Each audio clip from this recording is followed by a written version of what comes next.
Welcome to the Princeton Flying School podcast with Pete Rafle, Princeton Flying School Instructor Emeritus. In this episode, Pete sat down with First Lieutenant Robert McClellan, commander of the Twin Pine Composite Squadron of the Civil Air Patrol.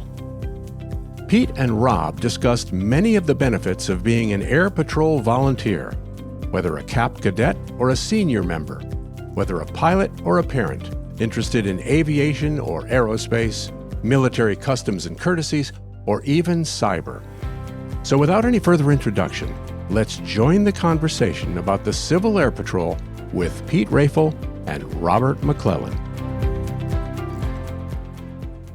Hello, everybody. This is Pete Rafle again.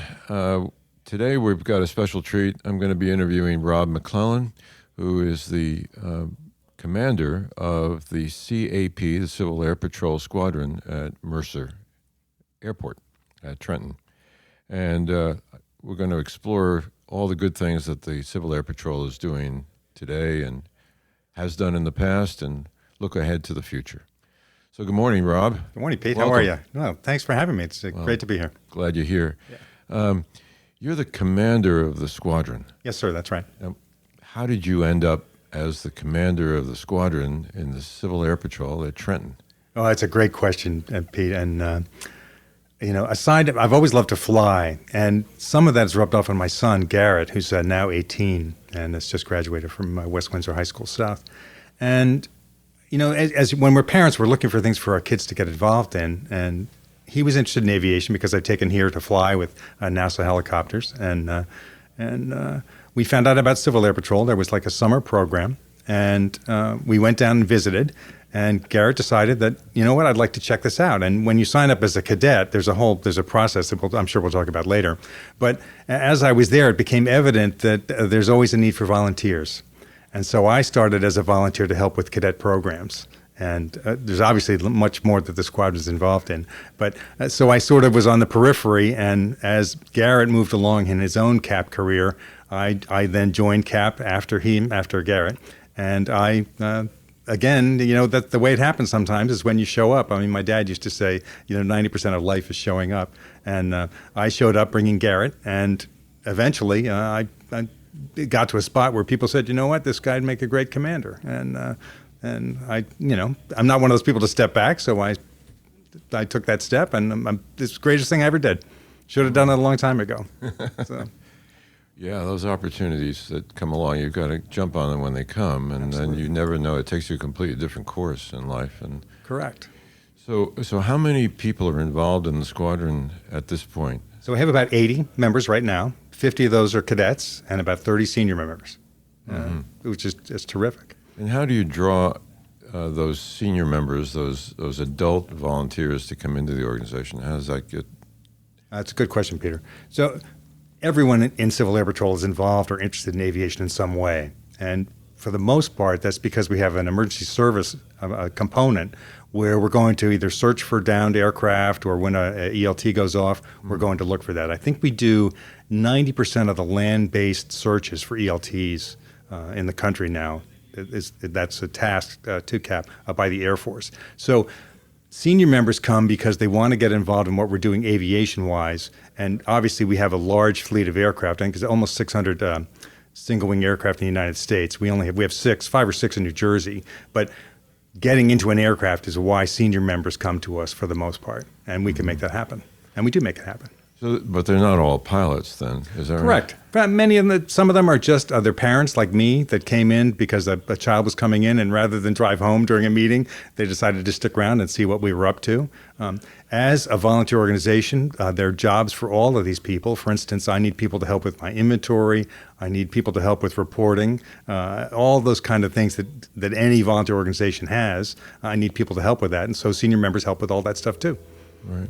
And the cadet recruiting, I would imagine a lot of kids are drawn, of course, to aviation, but there seems to be a STEM component of all of this as well. And I noticed that there's cyber interest as well. So how do you recruit the young people to join? Well, it's interesting. Pretty much we're lousy recruiters. but because we really don't set out to recruit. I mean, we run a good program, and that through word of mouth is what brings people in. But we are involved in all those things you mentioned. So most of the youngsters or the cadets that come to us have some interest in aviation, but some of them also have an interest in learning about military bearing, military customs and courtesies. They're interested in going to one of the service academies, whether that be the Air Force, the Navy, or West Point, or the Merchant Marine, Coast Guard. So some of them have that kind of intent, and we can sort of prepare them for that, almost like one of the ROTC programs. And I would say probably maybe better than the ROTC program because we have a curriculum we go through all year for the cadets. So the other thing we find is that we have homeschooled children that come to us, and they're looking for some socialization, which again is a little abrupt, but we do it. We do provide that. So the cadets that come to us because they have some interest in aviation or some interest in aerospace, maybe rocketry or something like that. We haven't had a lot of cyber, but we do that. Obviously, the Air Force and the Air Force Association are very much behind cyber, and as we know, the Space Command is also part of what's going on there.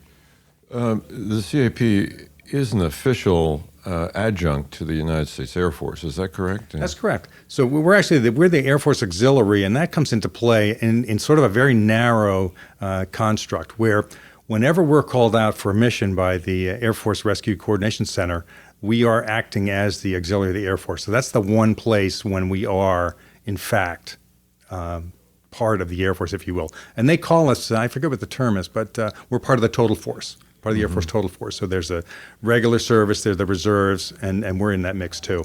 So when they need us, we're there for them. But again, it's when there's an emergency, when there's a search and rescue thing, that's when we're officially part of the Air Force. The cadet programs and the aerospace activity that we do, that's really kind of, if you will, sort of like a separate, like a nonprofit entity in its own that does those things. We happen to have this sort of Air Force connection for the other things. The Air Force helps pay for our training, helps pay for our planes and our fuel. So, I mean, it's an excellent relationship. So how many airplanes and what types do you have assigned to your unit at this point? Excellent. Well, I'm a lucky guy because I have none assigned to my unit because, as you can imagine, it being even remotely related to the government, there would be a stack of paper. That being said, we have 5 planes in New Jersey. We have 4 Cessna 172s and 1 Cessna 182. And the 182 is nice glass cockpit G1000. I actually was in that and flew down to Atlantic City a couple weeks ago in the evening. Beautiful, beautiful aircraft. But the 72s, they're based all over New Jersey. As a squadron commander, there used to be back in the day, a plane would be attached to a squadron and the squadron would be responsible for it. But now it's a wing asset, and the wing's responsible for maintaining it, controlling it, scheduling it, and all that stuff. So where's the wing located then? Wing is located down at the Joint Base McGuire, Dix, Lakehurst. Okay. So the cadets get a chance to get on base at absolutely down there. During the summer, we have an encampment, which is it's sort of like basic training light. Don't quote me on that, but actually you are quoting me. It's sort of like basic training where they sort of learns their yes sirs. It's a finishing school for cadets. They do a little close order drill. Is that they do lots of close order drill.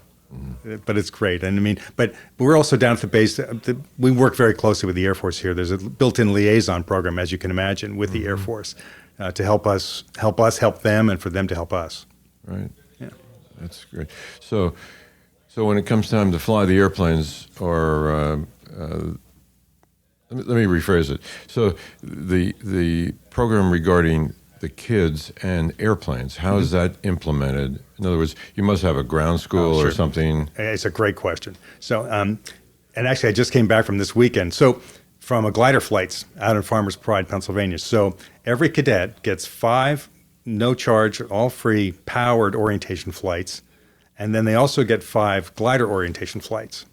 And it's just spectacular. And there's a syllabus for each one of those flights, and it ranges from straight and level and all that kind of stuff to one of them is there's a stall module in there. But our CAP pilots, those senior members who are pilots, are trained to do this kind of stuff, and they work them right through the syllabus. And we like to get the cadets in the aircraft as soon as we can, because obviously that's why they came to CAP. Right. And it's spectacular. So it's a great opportunity. Again, these 5 times are all different, and they could happen all over the place. I mean, they run out of Trenton or Robbinsville. I don't think we've ever run them out of here, but that gives them the sense of actually being in the aircraft, and they're actually flying. they use the controls and all that kind of good stuff. Yeah. Spectacular. Now the gliding, to me, is the most powerful example of getting, someone exposed to aviation in the most extraordinary way. I mean, again, I'm a helicopter pilot. I'm a learning fixed wing pilot, and I've only been in a glider as a passenger. But to be there with no noise and to fly in thermals, and it's really lift at work, and you really get to see it and feel it. And for these young cadets to experience this, their faces, the smiles are on their faces for like weeks after they come back from these things, because it's just an extraordinary experience. And frankly, I think it's one of the things that CAP is really, really good at, is getting young people in planes on a sort of programmatic basis. This isn't like, it's not like a sample class. It's not. I mean, there's a curriculum to it. There's a syllabus for these flights, so that there's an orderly way to go through it. And I think that all builds on everything we do at the Squadron. I mean, we'll be doing aerospace presentations about how the flight pattern works, or how a jet lands on a runway. All these things come together. But to get in an airplane and actually see it, or to get in that glider and to be there and to touch the controls and to really move them. I mean, we have simulators at the Squadron and all that stuff, but at the end of the day, there's nothing better than getting into an aircraft, getting into a glider. I mean, they're all aircraft. Right. It's part of what makes the love for aviation go, and it's just mad. I wish we could do more of them. Yeah. Well, in my many years of instructing, I always encourage people to get some glider time, because pitch equals airspeed, and you don't have any power for altitude. So it teaches the basics, and it also gets people aware of rudder, that power airplane pilots, student pilots, tend to take some time getting used to. Yeah. But you give them a couple hours in a glider, and they understand yaw. And so that's a wonderful opportunity. Well, and I have to tell you, I mean, one of the great things, so in CAP, for the cadets, we run summer activities where they can go all over the country and do things. And we have some national flight academies. There's for powered and they're for glider. And my son has done, basically it's 2 weeks of glider camp, if you will. And they were separated by a year. I mean, he did 1 week, 1 year, 1 year the next. But at the end of that, he actually soloed a glider. My 16-year-old son, however he was at the time. And that's a pretty cool thing for any kid to be able to do. And to have a program that enables that, and I think it cost us $800. Mm-hmm. I mean, financially it was available, but be that as it may, $800 was like a bargain. But for him to have that experience, just magical. And I mean, he knows more about flight, and just as you say, flight controls, and I mean, again, while lift is the same, there are other things that are different, and the subtleties of it. But to have my son exposed to that in a safe and controlled way, and it just just spectacular. I mean, I think I think our glider program is one of our best secrets. Yeah, I wasn't aware of that. That's good. Thank you for bringing that up. Glad to see that. Yeah. So tell me about your helicopter. I'm amused by the fact that you're contrasting the noise of a helicopter and the silence of a glider. I've never heard a helicopter pilot even mention the noise. The rest of us do, but So tell us, what is your background in helicopters? How did you do that? It's a great question, Pete. Thank you. Well, I used to be a rock climber and a mountaineer, and when I started to have a family, I started to think that hobby was a little bit too dangerous.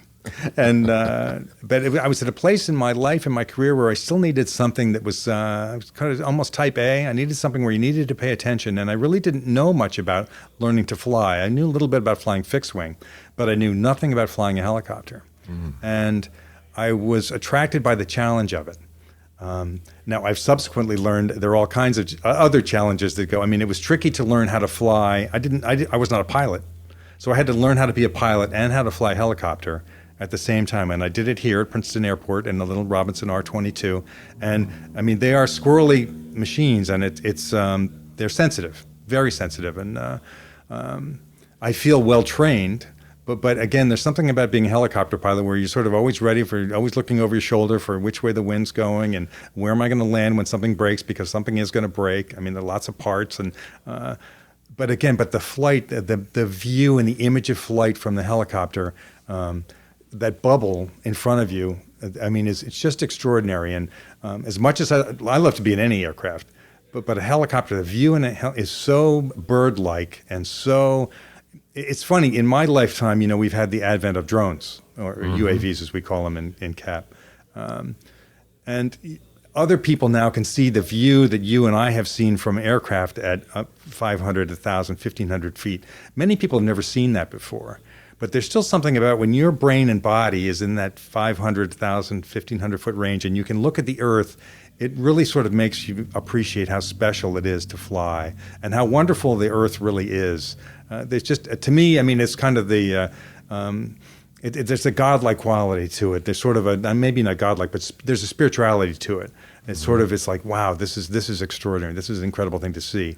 And in a helicopter, to your point, with a headset on, you don't hear the noise and everything, but you're certainly aware of the engine more so than in any other aircraft. And, I mean, I think I felt in riding in our CAP aircraft that there's a certain element, you can sort of let go of everything. When everything's trimmed out, you can pretty much go forever until you run out of fuel, and that's okay. In the helicopters, I learned it not so much. You weren't letting go of anything. I remember taking a ferry flight for NASA helicopters to bring a helicopter back to Torrance, California for its overhaul, which was a great way to get hours. I think it was, I forget, it was 28 hours of trip. Maybe not, 28 fuel stops, 16 of which were in Texas. But a trip like that, to see this country at that altitude, 1,000, 1,500 feet, is just spectacular. And that to me is the, it just energized me to be a helicopter pilot. I mean, there aren't many of us that are only helicopter pilots. There are plenty of people that are dual rated or multi rated, that sort of thing. And I, unfortunately, now in my dotage, I appreciate that I probably would have been more cost effective if I had gotten my fixed wing private first and then done a helicopter add-on, because to learn how to do all that stuff when you couldn't let go of anything was kind of tricky. But flying helicopters is great. Flying anything is terrific, but flying helicopters is particularly terrific. Yeah, I've always been a bit of a helicopter skeptic, of course. But well, in the Navy, the helicopter pilots would complain that there were 100,000 parts all moving in opposite directions, assembled by the lowest bidder. Yeah. And we in fixed wing, we had an equal number of parts. So they were all kind of welded together, but I still suspected the lowest bidder. Yes, absolutely. Do the cadets have exposure to helicopter they don't. aeronautics at all? Well, aerodynamics, yes, because obviously we do talk. Lift, weight, thrust, and drag is pretty much an every night quiz that I run. But we're in the Army National Guard and the New Jersey State Police Armory over at Trenton Airport. So we have been in, and the state police have shown us their AW-139s and their Bell Jet Rangers. Wow. So they get to see them up close. Of course, the nice thing about having a CAP squadron at an airport like that is that you do get to see aircraft like that. Every range of helicopter, every range of private jet, commercial jet, small aircraft. I mean, it's a great exposure for them. But I wish they could. Obviously helicopters are so expensive that's not in the CAP. The CAP toolbox. But boy, I wish they were. Yeah. But one of the reasons that I'm in CAP is because I can, obviously as a rated pilot, but I can be in a CAP aircraft and I can do things. Mm-hmm. And at the same time, there's an opportunity for me, if I can find a CFI in CAP, to use a CAP airplane so I can get some instruction. So that's part of why I'm in CAP, but I haven't been able to do it, of course. I've been a little bit busy, running other things. But that's available. That kind of thing can happen. We have this large fleet of aircraft, and the idea is to use those aircraft, and that's a great way. I mean, we love pilots. And as you know, I mean, everybody's looking for pilots, and we're part of that solution too. I mean, between our cadets and our senior members, we'd like to have more. One of the aims of CAP is to develop a volunteerism and a volunteer service. And you're a busy guy. You have a full-time job at the Pennington School, correct? Mm-hmm. Yep, that's right. So how do you balance this busy life of the school administration and development and CAP? It's a constant struggle, Pete. But it's a welcome balance. I mean, I'd like to think that I'm trying to have a life well lived and full lived, and work is great. I'm working at a school, which is great because in a way, I mean, I'm not a teacher, but I'm a fundraiser, so I help make it possible for those kids. And in CAP, as a squadron commander, and for my senior members also, I'm helping to change their lives in a good way. And why be in it if you can't make a difference? And I know that I'm making a difference in both of these places. I will tell you that CAP, that it's a lot of hours on both sides. I mean, I usually put in a full day of work. I usually work, 8 to 6 or something like that. On a meeting night, last night's meeting at CAP, I was broken up. I got home by 10:30 or so. Mm-hmm. There's a lot of paperwork. There's a lot of stuff. But it's because my heart is in it, because I believe in aviation and I believe in making a difference. And I know I inherited that from my dad. I didn't mention that one of my sparks for aviation was my father's own World War II experience. He was a bomber pilot, B-24 pilot in World War II. Mm-hmm. And he also was a servant leader. And I'd like to think that I am learning to be a servant leader as he was.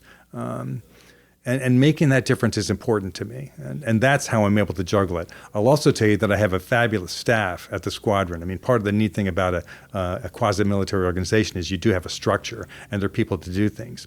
I have a deputy commander for cadets who runs the cadet program, which is a huge enterprise in and of itself. But she's been running it for 10 years. And we've been a quality cadet unit for 10 years. Every year they've been doing it, so we've been the best. I mean, not to mention the fact that I think I told you sometime, but a year ago we were the best squadron in the country, which is purely based on our metrics in our cadet program. So, I mean, when you have a good staff, it helps make things go along. I also have a deputy commander for seniors who's focused on keeping the pilots and the senior members happy. And so having good people doing pieces of it really helps. I will tell you that I'm still the guy that does the Facebook posts, and I do the Instagram posts, and I'm kind of the man behind the curtain. But again, good teams need to have good cheerleaders and good leaders, and I think I'm good at it. Well, you obviously are. Evident that. What are some of the metrics that are used to become the best squadron in the country, the best wing in the country? Well, that's a great question. Well, actually, I wish we were the best wing. We're getting there. We keep working on it. The metrics have to do with how many cadets come in, how many stay, how many progress through the promotion levels. So for the cadet program, there's basically there are a number of levels that they need to go through. I think it's like 16 different steps. So you're measured for how they move through it. In other words, you don't want to have cadets stagnate at any one level. Keep moving and keep promoting. So the number of promotions at certain levels are a key metric. Number of times you get cadets in an aircraft is a key metric. So they're pretty straightforward. They're pretty simple. Other things are things that we're involved in. For instance, do you have a rocketry program? Are you involved in aerospace education program? Do you do Cyber Patriot? Is that whole thing? All of these things, do you do them all? And we had good marks in all those things. So, but plus we're consistent. The reason that we probably stay somewhere under 90 cadets, 90 members total, 50 cadets and 30 seniors or so, as I said earlier. But keeping that size, keeping that space sort of allows us to be really consistent. And because I have a deputy commander for cadets who's been doing this for a long time, we have a pretty dialed-in process. And we're not, some volunteer organizations, you suffer because you're not consistent. Person A leads it one way this week and person B another way this week, and not so much. I mean, for us, we have the prescribed CAP curriculum that we work very hard. The cadets have things they have to do every week and every month and every year. I have things that I have to do every week and every month and every year, and we do those things. So we work within the framework, and I think, again, consistency and a good heart is what makes us successful. But again, it's nice to have those metrics recognized. I mean, and we did not set out to meet those metrics. That's not what we're about. We're not about, I'm very proud of our squadron flag because it's got lots of streamers on it because we've been around since the 1970s. But that's not why we do things. We do things because it's the right way to do things and because it's a good way to do things and because it's good for everybody that's involved in the program. It's not about Rob McClellan being great. It's not about anybody else. It's about CAP being great. Well, it is a great organization. And I, doing my little bit of research, I didn't realize that it actually had begun, the concept had begun here in New Jersey.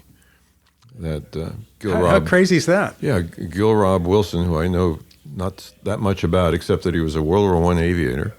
And then he was also director of aeronautics of the state of New Jersey back in 1936. That's right.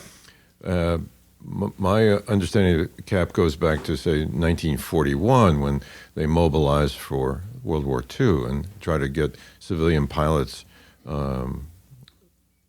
giving something towards the war effort. Right. And as you know, I fly this old 1940 Stinson that was used down in Virginia Beach. Which is beautiful. But I'm sure the kids get the cadets get a good understanding of the history of this organization as well. But maybe you could give me some insights on who this guy Wilson was. Well, it's interesting too. I mean, last year was our 75th anniversary, I think, and so that was a big thing. So there was, and not last year, but 2 years ago. So there was sort of a sense of the history. But curiously, the cadets are sort of oblivious to the great length of it. Those of us that are pilots have a real sense of it. Mm-hmm. And the magic of Gil Rob Wilson was that during that time, I mean, he was one of those people that saw that World War II was going to happen. And I think there were probably a few people around who saw that. And he was well connected enough to also understand that as he looked around the world, as things began to deteriorate around the world, he saw that as governments took over aviation in those countries, that all of a sudden civilians weren't flying anymore. And I'm sure he had all the best intentions, but it seems to me like he also had this sense that if we don't do something in this country, in America, the coming war will put an end to civilian aviation. And he found this way through CAP, and actually Fiorello LaGuardia, the famous mayor of New York, was the head of the Civil Defense Program. So Gil Rob Wilson was sort of working things in the right kind of circles, so that civilian aviation was there, ready to pick up and get the job done for World War I. And so I guess early on, it would be the late 30s, he was sort of on this sort of, I think today we'd call it a lobbying effort, but back then I think it was probably a little bit more genteel. It was all about who you knew. I mean, aviation back then, civilian aviation was terrific, right? There were planes all over the place. There were manufacturers around back then. I mean, there were 100 aircraft manufacturers back then. Now there are basically 2, maybe 3. But there were companies that, even up at, was it Aircom? Luscombe? Luscombe, right. I was up at Trenton Airport for a long time. But again, so many of those are gone. But back in the day, it was a big deal. And for Gil Rob Wilson to be in front of that, it was a pretty neat effort. How they came to use your Stinson to go after submarines in World War I. I mean, it's all kind of a miracle. And I think it's one of those happy circumstances where there were capable people, capable civilians who could get the job done while the country got itself organized. I mean, a military bureaucracy is nothing you create overnight. So to have somebody that could do any part of that job at the time was a pretty impressive thing.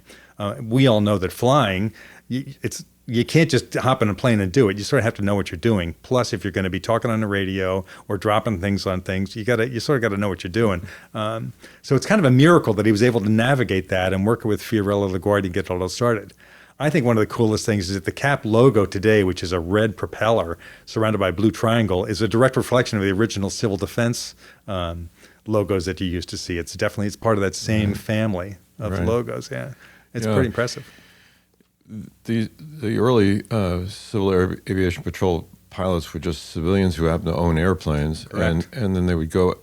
Everybody knew that there was a concern about the U-boats off the coast, and they were snorkeling in view of people on the beach. You could see them apparently, but these fellows would go out 3-5 miles out, low altitude, with a radio, and that Stinson carried one 100-pound bomb. Gosh. I think until the Navy got their Jeep carrier, the anti-submarine task force concept in place, the CAP was the one that filled out that mission and did an awfully good job of it.